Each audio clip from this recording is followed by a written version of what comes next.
Hi, everybody. This is Peter Schiff. It is Friday, October 5th, 2012. Well, President Obama caught a break today, which I suppose is very fortuitous for the president, given his debate performance on Wednesday.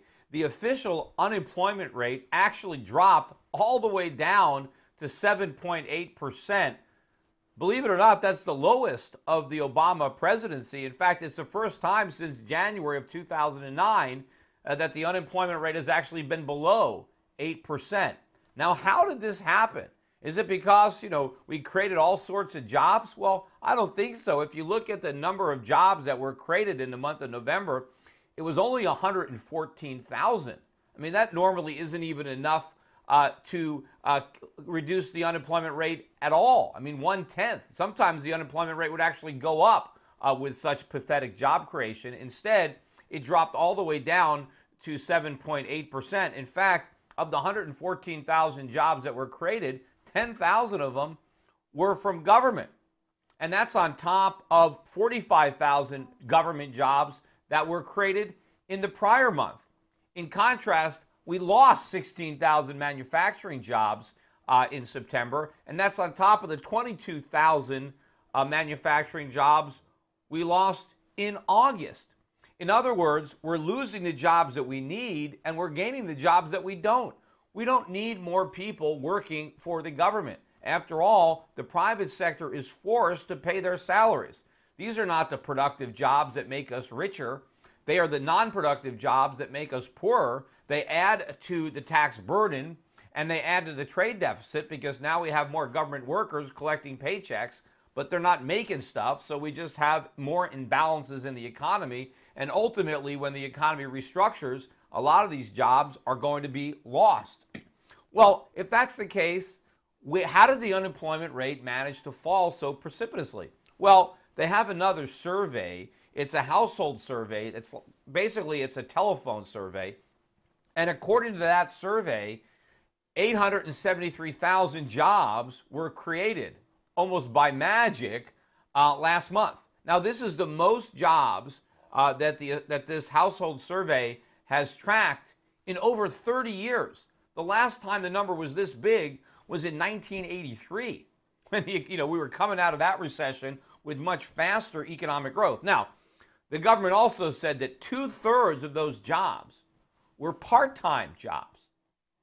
Now, maybe if these numbers are real, I have a hunch that maybe what happened is a lot of people who have been collecting extended unemployment benefits for 99 weeks, a lot of those benefits expired recently, and so maybe some of the people who are living off of unemployment finally had the impetus to go out and get a job because they weren't getting the unemployment money anymore, so they actually looked for a job, and the best job they could find was a part-time job because, after all, the economy is lousy. It's not growing. It's not really creating jobs, but maybe they got some part-time jobs, and that's probably what's brought the unemployment rate down, is you've got more people now working part-time, but they'd probably rather have full-time jobs. In fact, the U6 unemployment rate really was unchanged. It's still just a hair under 15%.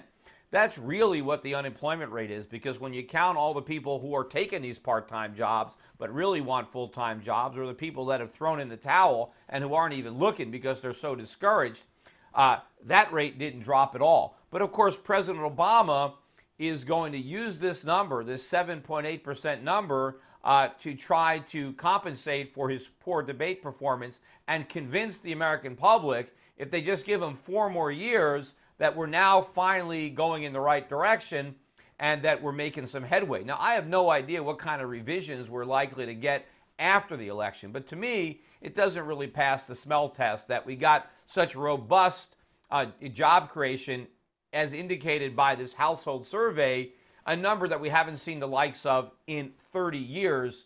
To me, I don't know, I'm just a little bit suspicious. It seems a little convenient to me that the Labor Department came up with these numbers so close to the November election. In fact, if you go and look at the GDP numbers that we got last week, we actually revised down second quarter growth from the original estimate of 1.7% all the way down to 1.3%. The economy is barely growing. So how is it possible that we've created all these jobs to bring the unemployment rate down to 7.8% when the economy is barely growing. In fact, in reality, I think it's contracting. If you look at second quarter GDP, the way the government derived that 1.3% growth rate is they deflated the nominal GDP. Nominal GDP was 2.9, and the government said that annual inflation is running at 1.6. So if we only have inflation of 1.6, then we had 1.3% economic growth. Well, what if inflation isn't 1.6? What if the government has underestimated it? What if inflation is 3%, which I think is more believable than 1.6? In fact, I think it's higher than 3%. But the bottom line is, if it's 3%, then the economy contracted last quarter. It didn't grow at all. And of course, if the economy is contracting, where are the jobs coming from? In fact, to me, it makes a lot more sense that the economy is contracting than actually expanding. The government is trying to create the illusion of a growing economy by debasing the currency, creating inflation, and then underreporting it. But in the real world, people can realize that this fairy tale about a lack of inflation and economic growth isn't really there, as are probably a lot of these jobs that somehow came into existence conveniently close to the elections. Now, there actually is one more jobs report before the November election, but a lot of people would have already voted by then, because you have a lot of people who are actually voting early, and so this is the last number they're going to get. You know, in fact, the manipulation doesn't end there. I read an article that President Obama was actually encouraging, and of course, you know, when the government encourages, it's, you know, they have a sneaky way of doing it, so it makes it look like they're not asking you to do something. But apparently, the Obama administration is encouraging defense contractors not to send out pink slips until after the election. Apparently, there's a rule that when they're letting people go, they have to give them a 60-day notice, and because of the spending cuts that are supposedly going to go into effect January 1st, some of these companies are going to have to lay people off, and they have to send out a 60-day notice of their intention to do that. And Obama is basically using the power of the presidency to encourage these people, these companies, not to do it. And he's even bribing them. He's basically offering to pay any fees that they might otherwise occur. With whose money? I mean, this has got to be illegal. How can the president do this? I mean, isn't this some kind of, you know, election tampering? I mean, how could you use the office of the presidency to rig the election, to try to put pressure on companies that do business with the government, who might be fearful of losing those contracts, to not send out a notice that they're legally required to send out, and then offer to pay their penalties using what, tax dollars? I mean, this has got to be illegal. I can't even understand why this isn't a bigger issue. But I guess, you know, he really is Teflon when it comes to the media. Whatever he wants to do, nobody is questioning it. In reaction to today's better than expected jobs data, you had a small rally in the dollar and a sell-off in gold, although by the end of the day, gold was only down about $10. But on the week, both gold and silver were very strong, and the dollar was quite weak. In fact, the charts are breaking down for the dollar. Gold and silver are breaking out. And if anybody believed that this news was somehow, you know, bullish for the dollar and bearish for metals, on the idea that, hey, a falling unemployment rate means we might not get as much QE as we thought, the Fed's not going to have to print as much money to bring down the unemployment rate because it's already falling, that's not true. This was a weak jobs report. Beneath the headline lay a very weak report. It's going to get weaker. I think the unemployment rate will be back up above 8% relatively quickly. And of course, one of the main reasons it's even below 8% at all, well, A, they don't report, you know, all the people who are discouraged and all the people who are part-time, but record numbers of Americans are no longer in the labor force at all. They either gone on Social Security disability. We've got the fewest people in the labor force, or at least labor force participation is the lowest since 1971. And if you don't count women, if you just count adult males, it's the lowest since the Second World War. So the real reason that Obama has been able to shrink the rate of unemployment, it's not because he's created jobs for the unemployed. He's destroyed the incentives for people to even look for work. They're so disgusted that they've exited the labor force completely, and therefore, even though they're not working, they're not counted as being unemployed, which is another reason that I find the economic growth statistics unbelievable. How can the economy be growing if we have millions of Americans that are no longer participating in growing it? They're not working, they're not being productive, they're simply living off the rest of us. I don't think the people who are still working are so much more productive that they're picking up the slack for the millions of people who are now idle in this economy. So to me, it's all a bunch of statistics. It's all a bunch of smoke and mirrors. And I think the gold traders, the currency traders are figuring this out. And based on the technicals right now and based on the fundamentals of QE3 and what's going on, I think that we could see a very, very weak dollar between now and the end of the year. And of course, 2013 could be an extraordinarily weak year for the dollar. The flip side for gold and silver, looking strong from now till year end and probably even stronger in 2013. And I don't even think it matters who wins the election, whether it's Obama or whether it's Mitt Romney. In fact, if you watched Wednesday's debates, the difference between the two candidates has narrowed considerably. I mean, after all, as a candidate, Mitt Romney was promising to repeal Obamacare. But what we didn't realize is that he wanted to repeal Obamacare so that he can replace it with Romneycare. I mean, there's really not much difference between what Romney wants to do and what the president has already done. Yet Mitt Romney wants to repeal the president's version of, government health care and just replace it with something that's slightly different, but that has his name on it. In fact, Mitt Romney agreed with President Obama that we should have no cuts to Social Security, that we should have no cuts to Medicare.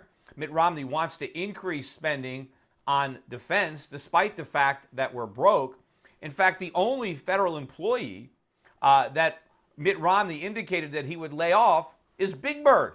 I mean, he actually went out of his way to say he didn't want to fire anybody. In fact, he also said he didn't want to cut any money that the federal government spends on education.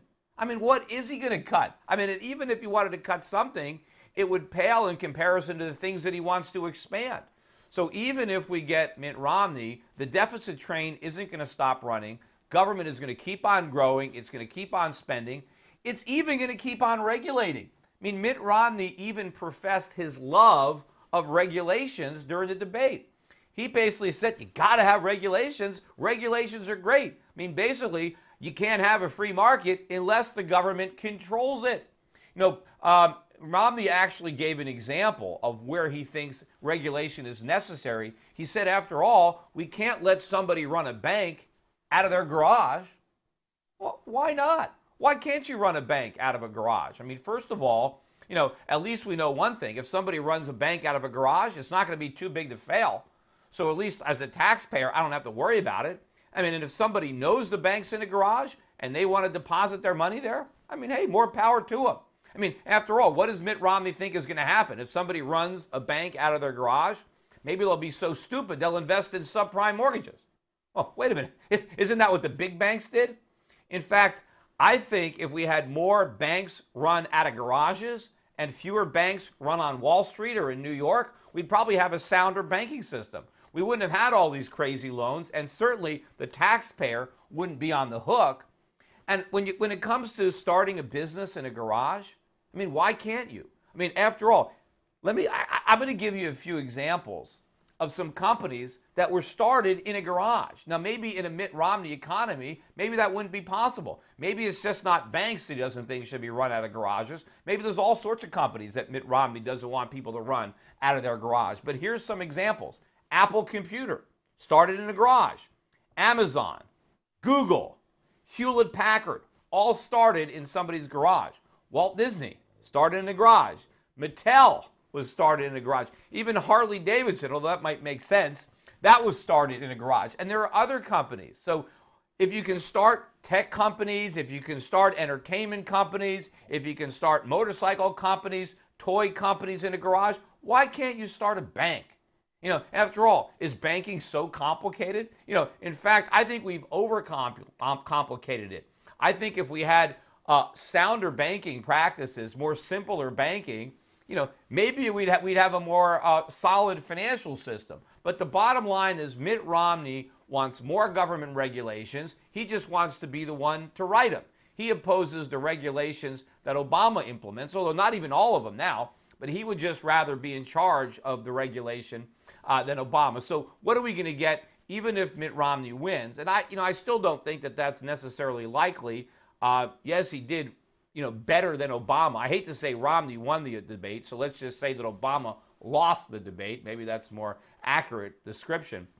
But I don't know if it's going to be enough to overcome the lead that Obama enjoys, a month before the election. But even if he comes from behind and wins, is anything going to change? No. Right? We're not going to have any different policies in a Romney administration than we have in an Obama administration. It's not going to have an impact on the trajectory of the economy. The only person in the race that might make a difference wasn't on that stage, and that was Gary Johnson on the Republican, on the Libertarian line. The only difference, in my opinion, you get with Romney is when it hits the fan and we go over the real cliff, when we have a sovereign debt crisis, when we have a currency crisis, and things really fall apart. And now we have a real choice to make, right? Do we go all in on socialism and become a complete command economy? Or do we recognize government's role in this disaster and actually go back to free markets, to have a real market-based economy with a much smaller government, fewer regulations, less government spending, lower taxes, all that stuff? And I think that in that environment, Romney just may, live up to expectations. He's not going to be the Romney that was in that debate with Obama. There is a chance that under that scenario, he might actually embrace free market principles, because somewhere beneath the surface, he might actually believe them. But for political reasons, he doesn't want to acknowledge it. And it's my experience, and there are people out there that think, well, maybe Romney is just saying what he has to say to get elected, and then once he is elected, well, then he'll be more free market oriented. There's just no historical precedent for that. In fact, it's the opposite. Generally, people are even more big government after they get elected than when they campaign. They might talk the talk when it comes to shrinking government when they're actually campaigning for a job, but once they become part of government and they're in Washington, they tend to grow it. So I wouldn't be looking for that type of conversion from Mitt Romney. I don't think he's going to do that unless he's forced to, unless the economy collapses and he's not looking at re-election regardless, and he's really forced by circumstances to do the right thing. Because if he's not forced to do it, he's going to keep doing the wrong thing for political reasons. And of course, Obama, we know he's never going to do the right thing. In fact, Obama is waiting for the country to fail so he can blame it on capitalism, even if government caused it, because he's not a capitalist, he's more of a socialist, and he wants to remake the American economy following that ideology. He wants to follow Karl Marx. He doesn't want to follow Adam Smith. In fact, one of the things that the president said in the debate that was very disturbing when he talked about wanting to ask the wealthy to pay more taxes. And of course, he never asked them. Basically, it's pay more taxes or else, right? We're going to throw you in jail. The government doesn't ask, it commands. But when he said he wants to ask the wealthy to pay more taxes, he said that people who are doing well, because they live in such a great country, should give back a little bit more. He attributed they're doing well to the circumstances of living in a great country. Well, what about they're doing well because they deserve it? They worked hard, right? They're smart. They're creative. They put in long hours, right? How about they earned their wealth? Not that, hey, they just got lucky, they caught a break, they happen to live in this good country and they got rich. If that's the case, why isn't everybody rich? If all you have to do is live in America to get rich, then why is anybody poor? Maybe the people who have succeeded have done something to merit that success. And of course, from my perspective, most people that I know who achieved success in America did so despite the government, not because of it. They were overcoming all the obstacles and barriers that government put in their path. Government didn't help them. Government was a hindrance. And of course, when you're saying that they have to give back by paying more taxes, overlooks the fact that in accumulating their wealth, they contributed more to society than what they contribute by paying taxes. After all, when you get rich in America, How do you do that? How do you get rich? You figure out a way to satisfy the desires and the needs of consumers, your customers. You enrich people's lives by providing them with goods and services that they value more than the money they use to pay for it. And in the process, you create jobs. So as an entrepreneur, you enrich society by combining resources and creating value. Maybe you combine $1 worth of resources and you create $1.50 worth of value, and some of it becomes your profit, but that is what benefits society. Not the fact that they pay taxes to the government and the government blows the money. In fact, the more money that we leave in the hands of the entrepreneurs that earned it, the stronger the economy is going to be. The more wealth we're going to create, the higher our standards of living are going to be, the more jobs that are going to be created in the process. The last thing you want to do is take money out of the hands of hardworking entrepreneurs who might otherwise have invested it in growing the economy and instead send it to Washington where the bureaucrats can squander it on things like Solyndra.